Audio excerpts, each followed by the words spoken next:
and this is one of those times where I really hope I'm wrong. Unless you've lived under a rock for the last 48 to 72 hours, you've probably heard about the fact that Bass Pro Shops, or White River Management Group, has acquired the Hobie company. Hobie Fishing. Don't know all the details. I'm not sure if it was all of Hobie or just the kayak division, or how that's all going to work out. I'm sure we'll hear more here relatively soon.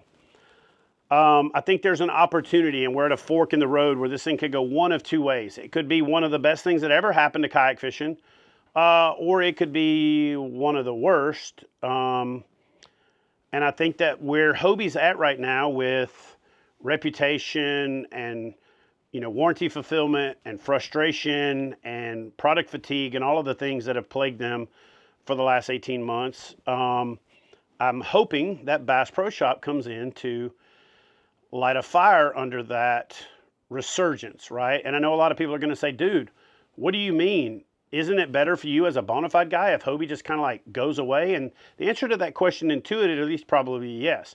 But when you know the industry and you know how the world of business works, it's always better if there's competition. It's always better if there are companies duking it out to be number one. It's always better if that competition leads to innovation, innovation leads to competition.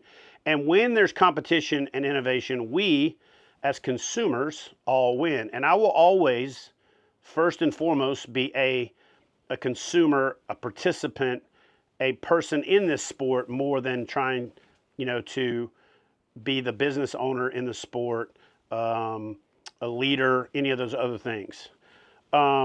I do think it is important for us as leaders to kind of somewhat help frame the conversation. So in this video, I'll be speaking to you guys, but I'll also be speaking to anybody in the industry, specialty retail, maybe Bass Pro Shop, decision makers, and kind of everybody in between, about how I think we can make this better and improve the overall health of the sport, or how it can really be bad and not improve the health of the sport. So historically, if you look at Bass Pro Shop's track record, if they acquire an iconic brand, they strip it down, make it more profitable through less investment, less innovation, and improving distribution and volume, but not so much through the point of making improvements. And again, if I'm wrong about that, and you can think of a brand where Bass Pro Shop purchased a company and then they made them better, then I'm open to and hoping to be wrong. So comment in the comment section below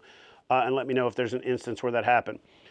Generally what I've seen, similar to what they did with Ranger boats and many of the other boat brands that they acquired, is that the brand has better quote-unquote distribution. They're still manufactured independently and they do a lot of those things until they're not, and then they start getting consolidated. But I see a downturn in the quality, customer satisfaction, and definitely in the innovation of those brands. Is it better that they did that than let the brand die? I don't know. I think only time will tell. So here's the two paths that I worry about. I'll talk about the worst first, and what I think is going to happen, and what I'm anxious is going to happen, and that is that because of the negativity that's out there, because of the hull warranties and the pedal drive warranties and some of the stuff that have plagued the brand, for the last, recent memory, I think they're probably going to take a wait and see approach. They're going to acquire the assets. They're going to start moving things around behind the scenes, but really be non-committal to the general public, which is going to lead to more speculation, which is going to lead to more dissatisfaction from the folks that have already purchased the product, and it's going to lead to more apprehension for folks that are considering buying it. And then I think 9 months to a year, maybe 18 months down the road, they'll start that build back up to try to reintroduce the brand and hope that a lot of those things are gone. I don't think that that's going to happen. I think that it'll only deepen and amplify the frustration, but I'm just basing this off of what I've seen happen historically when things like this occur. I think a smarter approach, and so I think that that's the biggest thing we have to worry about, is that one, everybody's worried about what are they going to do or what are they not going to do, and I think the biggest thing we have to worry about is them doing nothing. Basically acquiring the name, acquiring the brand, and then gutting it and just letting it sit. Where I think they could make this a home run and where I think we would all benefit is that if Hobie treated its stores as like a distribution center. And if those distribution centers then worked with specialty retail to be the service and warranty centers, I think it could be a match made in heaven. And then you're going to say to yourself, okay, well, how does that still benefit you as a guy who's never pedaled or paddled a Hobie, which I actually have, I just never promoted it, but a guy that isn't a Hobie guy? Well, because if a kayak shop can be successful because they're selling high margin items and they preserve their viability, and then they also sell the products that I love, then we win. We all win because now there's opportunity, there's resources, there's outlets, and you as the consumer who don't have the ability like me to call up a company and get your product replaced, have better service across the board because your number one line of defense is your dealer. So I think if Bass Pro Shop treated acquisition of the Hobie brand like an opportunity to engage all of its retail locations, then they got to figure out the part, obviously, with Shields and Dick's and some of these other big box stores that were selling Hobie under the previous ownership.